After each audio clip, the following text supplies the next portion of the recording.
Қызылорда облысы Шиелі ауданында мынау Шиелі аудандық такси жүргізушілері сосын мынау жаңағы алға бас жақ Бестамның таксиі, сосын мынау стадион жақтағы таксилер шоферлары мынау мінезі жаман, халықпен қарым-қатынас жасай алмайды, дөрекі сөйлеседі, қалай болса солай айдайды, ашуланып айдайды.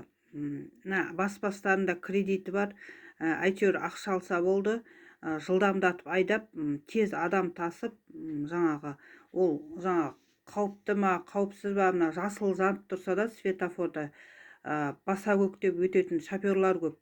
Автоцонның бастығына айтатыным, сіздер қалай беріп отырсыздар, жасыл жанып тұрса да жүріп кетіп жатыр мына шоферлар праваны.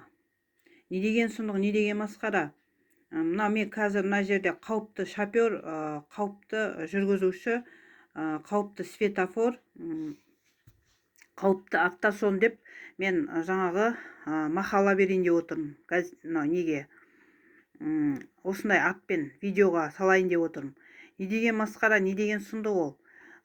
Мінезі жаңағыдай дөрекі, адам өлтіретін сияқты кәдімгідей жаңағы дәп қылып адамға қарай. Міне осындай шоферлар бір-бірімен қырылысып, орынға таласады. Міне сондай шоферлар көбейіп кетті. Клиентке таласып бір-бірінің жағасын жұлатын. Осы мәселені мынау Ерғали, Гай полициясы осыны қадағалауды сұраймын. Мынау Гайдың қызметкерлеріне, басшысына айтатын. Не деген сұмдық, не деген масқара ол. Бір-бірімен жолысып, клиентке қалай болса солай сөйлейді, қалай болса солай айдайды.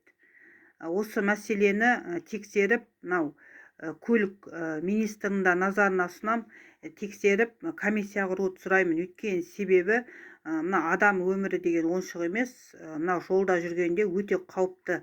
Ақша табу үшін жаңағы жасыл жанса да жүріп кетеді. Білмеймін ол нешемен айдайтынын. 90-мен айдай ма, 100-мен айдай ма, мен білмеймін. Бірақ жаңағыдай ақша табам деп жылдамдатып айдап, қаншама адамның өмірін қиып жатыр осы шоферлар.